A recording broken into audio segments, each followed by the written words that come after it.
అందరికీ నమస్తే అండి. ప్రశాంత్ కిషోర్ గురించి మా పేటీఎం మేధావి మన ప్రొఫెసర్ కె నాగేశ్వరరావు మాట్లాడుతున్నాడు. ఏమని మాట్లాడతాడంటే సింపుల్గా చెప్పేస్తాను. ఆయన మాట్లాడిన మాటలు వినిపిస్తాను, సింపుల్గా చెప్తాను. బీహార్లో పాదయాత్ర చేసుకునే వాడికి ఆంధ్రప్రదేశ్లో క్షేత్రస్థాయి వాస్తవిక పరిస్థితులు ఎలా తెలుస్తాయి అని చెప్పేసి ప్రశాంత్ కిషోర్ చిలకజోసం చెప్తానని చెప్పేసి మాట్లాడి ఒకసారి వినిపిస్తాను చూడండి. అంటే నేను ఇదివరకు కూడా చెప్పాను, ఇదేమి మొదటిసారి చెప్పలేదు. అసలు ఏ పార్టీ గెలుస్తుంది అని కంక్లూజివ్గా రిపిటేటివ్గా చెప్పడము ఒక విశ్లేషకుల పని కాదు. నువ్వు మాత్రం చంద్రబాబు నాయుడు గారు మాట్లాడిన మాటలను వక్రీకరించి నీ ఇష్టం వచ్చిన రీతిలో నువ్వు చెప్పేయచ్చు.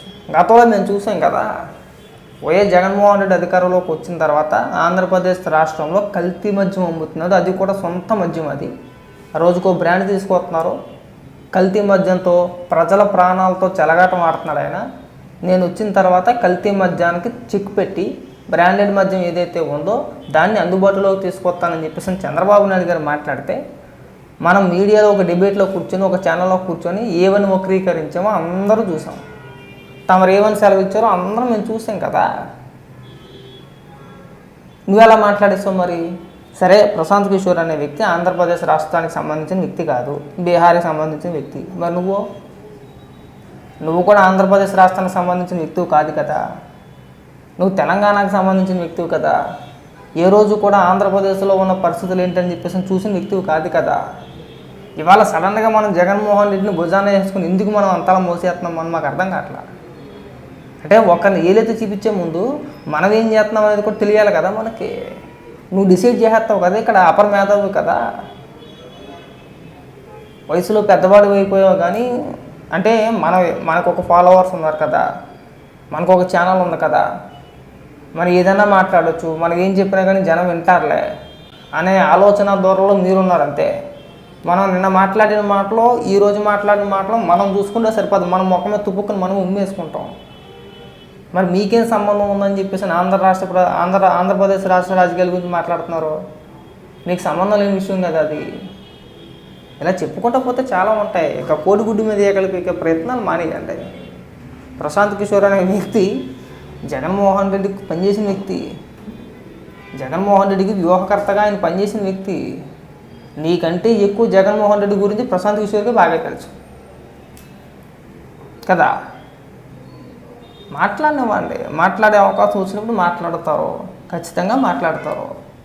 మరి ఆ రోజు ఎందుకు మాట్లాడాలా? నువ్వు జగన్మోహన్ రెడ్డికి వ్యూహకర్తగా వ్యవహరించినప్పుడు అయ్యా ప్రశాంత్ కిషోర్ గారు, మీరు ఆంధ్రప్రదేశ్ రాష్ట్రానికి సంబంధించిన వ్యక్తి కాదు, మీరు ఎలా పనిచేస్తున్నారు జగన్మోహన్ రెడ్డికి మద్దతుగా? అలాగే జగన్మోహన్ రెడ్డిని కూడా క్వశ్చన్ చేయాల్సింది. ఎక్కడో బీహార్ నుంచి ఎందుకు తెచ్చుకున్నావయ్యా నువ్వు? ఆయనకు ఆంధ్రప్రదేశ్లో ఉండి వాస్తవాలు తెలియదు, అక్కడ పరిస్థితులు ఏంటో తెలియదు, ఏ విధంగా తెచ్చుకున్నావు అని చెప్పేసి ఏ రోజైనా జగన్మోహన్ రెడ్డిని ప్రశ్నించావు నువ్వు? దీన్నే అంటారు కదా మనం పేటీఎం మేధావులు అని చెప్పేసి అని. ఇంకా నువ్వు కూడా పేటీఎం కార్యకర్తల్లో జాయిన్ అయిపోవని చెప్పి అనుకోవాలంతే. వయసులో పెద్దవాడు అయిపోయావు కాబట్టి ఇంతకు మించి మేము పెద్దగా మాట్లాడలేకపోతున్నాం. నమస్తే అండి. ఈరోజు జనసేన నాయకుడు పోతిన మహేష్ ప్రెస్ మీట్ చూసిన తర్వాత అంతా బాగానే అనిపించింది. సరే, తనకి టికెట్ రాలేదు, ఆ బాధ ఉంటుంది, ఆ ఆవేదన ఉంటుంది, ఇన్నాళ్ళు పార్టీ గురించి కష్టపడ్డాడు అనేది అందరికీ ఉంది. నిన్న మొన్నటి వరకు కూడా జన సైనికులు అందరూ కూడా మన పోతిన మహేష్కి ఎంతో కొంత మద్దతుగానే నిలబడ్డారు. సరే, పార్టీ కోసం కష్టపడ్డాడు ఆ వ్యక్తి అని చెప్పేసి. కానీ చివరికి ఆయన ఈరోజు ప్రెస్ మీట్ పెట్టి తను చెప్పాల్సిందంతా చెప్పి చివరిలో ఒక డైలాగ్ కొట్టాడు. అదే పవన్ కళ్యాణ్ గారి భార్య గురించి. ఒకసారి ఆయన మాటల్లోనే ఆయన ఏం మాట్లాడాడు, ఎందుకు మాట్లాడాడు ఒకసారి వినిపిస్తాను చూడండి. పిఠాపురంలో మీ సొంత ఇల్లు గృహప్రవేశం చేస్తున్నారు కదా, అక్కడికి మీరు అన్న లిజనోవ గారితో రావాలి, గృహప్రవేశం చెయ్యాలి. ఇప్పుడు అదేంటి సార్, ఇప్పుడు పోతిన మహేష్ గారు నేను ఏమంటానంటే పవన్ కళ్యాణ్ గారు గృహప్రవేశం చేయడం అనేది ఆయన ఇష్టం. అది ఇప్పుడు మీకు ఫోన్ చేసి పోతిన మహేష్ గారు మీ భార్యను పంపించండి గృహప్రవేశానికి, నా ఇల్లు ఇలా పలానా తారీఖున పిఠాపురంలో గృహప్రవేశం ఉంది, మీ భార్యను పంపించండి మీ భార్యతో కలిసి నేను గృహప్రవేశం చేస్తానని చెప్పేసి అని పవన్ కళ్యాణ్ గారు అన్నారు అనుకోండి, అది తప్పు. అప్పుడు మీరు ప్రెస్ మీట్ పెట్టి అయ్యా మీ భార్య గారు ఉన్నారు కదా ఆవిడతో కలిసి గృహప్రవేశం చేయండి అంటే తప్పులేదు. అది రాజకీయాలకు సంబంధం లేని ఒక మహిళ, రాజకీయాల గురించి ఎప్పుడూ మాట్లాడిన ఒక మహిళ, అసలు రాజకీయాలు ఏంటో కూడా తెలియదు ఆవిడకి, ఆంధ్రప్రదేశ్ రాష్ట్ర రాజకీయాల గురించి అసలు తెలియదు. ఆవిడ ప్రస్తావన ఎందుకు వచ్చిందో మాకు అర్థం కావట్లా. అంటే మీ ఉద్దేశం ఒకటై ఉండొచ్చు, ఏంటంటే ఇప్పుడు ఎవరైతే వైసీపీ నాయకులు మాట్లాడుతున్నారో పవన్ కళ్యాణ్ గారు మూడో భార్యను కూడా వదిలేశారు అని చెప్పి ఎవరైతే మాట్లాడుతున్నారో వాళ్ళకు మీరు మద్దతుగా, ఇది మీకేదో అన్నీ తెలిసినట్టు ఇక్కడ మీరు చెప్పినట్టుగా అనిపిస్తుంది. ఈ అతివారాలు అతి మాటలు మాట్లాడితేనే మీ పైన ఉన్న కొంచెం సానుభూతి కూడా పోయిద్ది. ఆల్రెడీ పోయింది, పోగొట్టేసుకున్నారు. సరే స్టార్టింగ్లో మాట్లాడుతుంటే సర్లేరు ఇన్నాళ్ళు పార్టీ కోసం కష్టపడ్డాడు, టికెట్ రాలేదు, ఆ ఆవేదన ఆ బాధ ఖచ్చితంగా ఉంటుంది, లేకుండా ఉండదు. ఆ బాధలో మాట్లాడుతున్నారులే అని చెప్పని అనుకుంటే మీరు లాస్ట్లో పెంట చేసుకొని కంపు చేసుకున్నారు. మనం ఇలా ఇంట్లో ఆడవాళ్ళ గురించి మాట్లాడకూడదు కదా.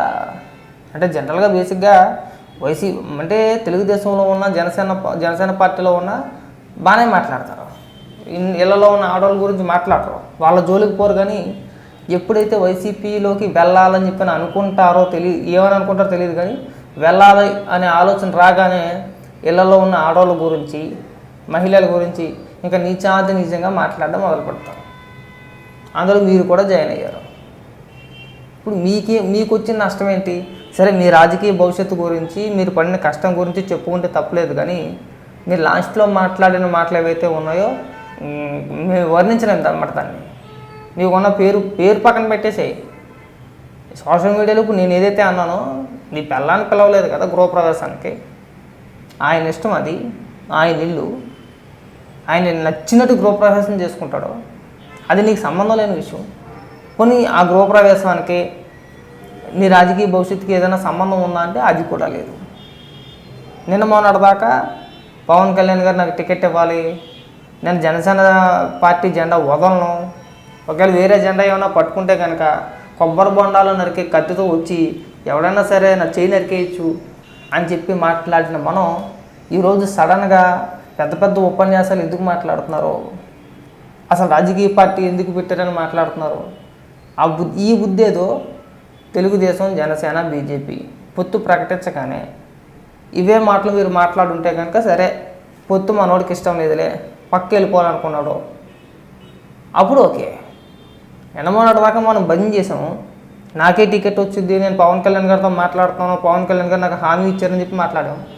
ఇవాళ సడన్గా మనకి శుద్ధపోసం మాట అన్నమాట. 2019లో నీకు టికెట్ ఎత్తానికి పవన్ కళ్యాణ్ గారు ఏం చేశారనేది అందరికీ తెలిసిందే. మనకు వచ్చిన ఓట్లు వెళ్ళినప్పుడు మనం చేసింది ఏంటప్పుడు కనీసం మనం ఆ సోయిలో ఉండి మాట్లాడినా కానీ బాగుండేది. అటు ఇటు కాకుండా సోయి లేకుండా మాట్లాడితే ఇలాగే 10 మంది చేత కూడా నానా రకాలుగా బూతులు తిట్టించుకోవాల్సిన పరిస్థితి వచ్చింది. ఇంకెళ్లలో ఉన్న ఆడవాళ్ళ గురించి దయచేసి మాట్లాడమాకండి, అక్కడితో కట్టిపెట్టేయండి.